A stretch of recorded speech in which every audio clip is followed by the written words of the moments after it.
Hello friends, I am Vitaly Portnikov. Today, the Security Service of Ukraine carried out a series of unique special operations, and for the third time since the start of Russia's full-scale war against Ukraine, attacked the Crimean Bridge, one of the most important infrastructure facilities of the Russian Federation, which the Kremlin uses to continue its aggression against Ukraine, particularly against the southern regions of the neighboring country. Russian propagandists, who are now reporting on the difficult situation in the area of the Crimean Bridge, where traffic had to be stopped, do not fully understand themselves what actually happened. Is it a matter of the support of the Crimean Bridge being blown up with explosives that were planted there in advance? Or is it perhaps about an attack carried out by unmanned naval boats belonging to the Ukrainian Navy? Or are there possibly some unidentified divers who, as we might also reasonably assume, took part in placing the explosives, or are even, in fact, remotely detonating them from a certain distance? And besides, the day isn't over yet, and the Crimean Bridge may still face new unpleasant challenges, which ideally should put an end to the existence of this infrastructure object. By the way, it's worth mentioning that traffic was also halted today in Sevastopol Bay. Sevastopol has long since become a true city of Russian disgrace. The Russian Black Sea Fleet has suffered defeats in Crimea for almost its entire history, and it has entered world history precisely with a huge stain of shame.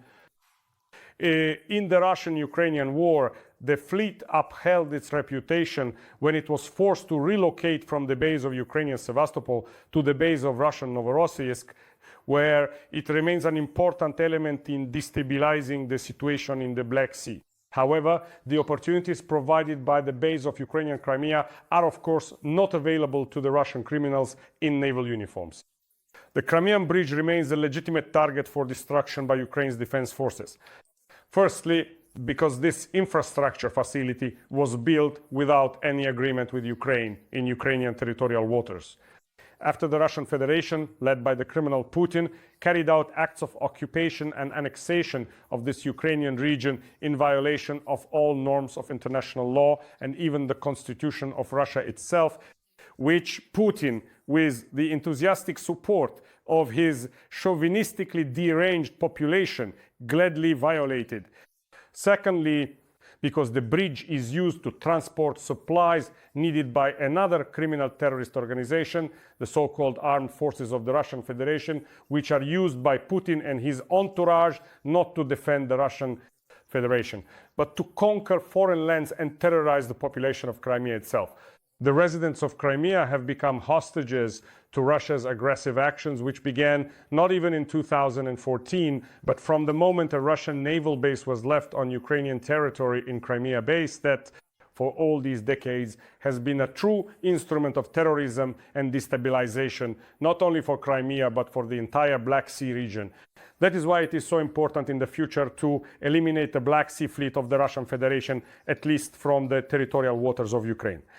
And of course, the Crimean Bridge cannot be used by Russia to support its own armed forces, because it is obvious that Moscow continues to hope for expansion in southern Ukraine. It has no intention whatsoever of limiting itself to occupying that part of the Kherson region, which remains under the control of the aggressive forces of the Russian Federation.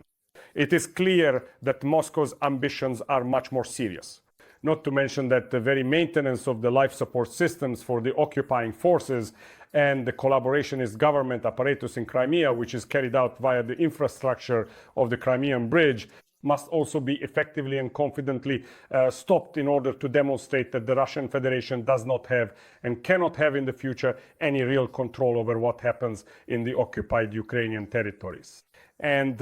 as we understand, it is even easier to sever Crimea from Russia infrastructurally than it is with other regions of Ukraine occupied by the Russians, Donetsk, Luhansk, Kherson, and Zaporizhia oblasts,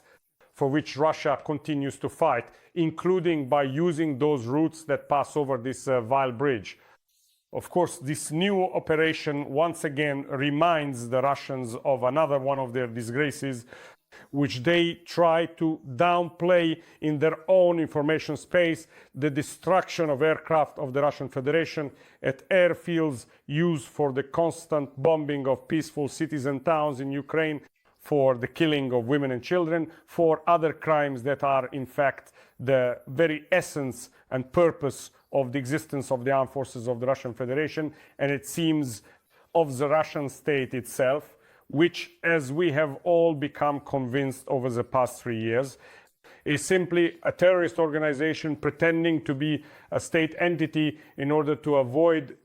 responsibility for all those crimes that Russian citizens in military uniforms and without commit with such pleasure and joy. So, in principle, we can say, if we use the Russian political language, that Ukraine's negotiating position has been strengthened in the event that real negotiations between Russia and Ukraine ever take place in the distant future regarding a ceasefire on the Russian-Ukrainian front, or even about ending the Russian-Ukrainian war, which Putin continues to relish. However, this pleasure is beginning to turn bitter, even for the Russian president, who is convinced that killing people adds years to his life and gives him confidence that his regime, which Russians always support most fervently during the most aggressive times, need not fear the further course of history too much.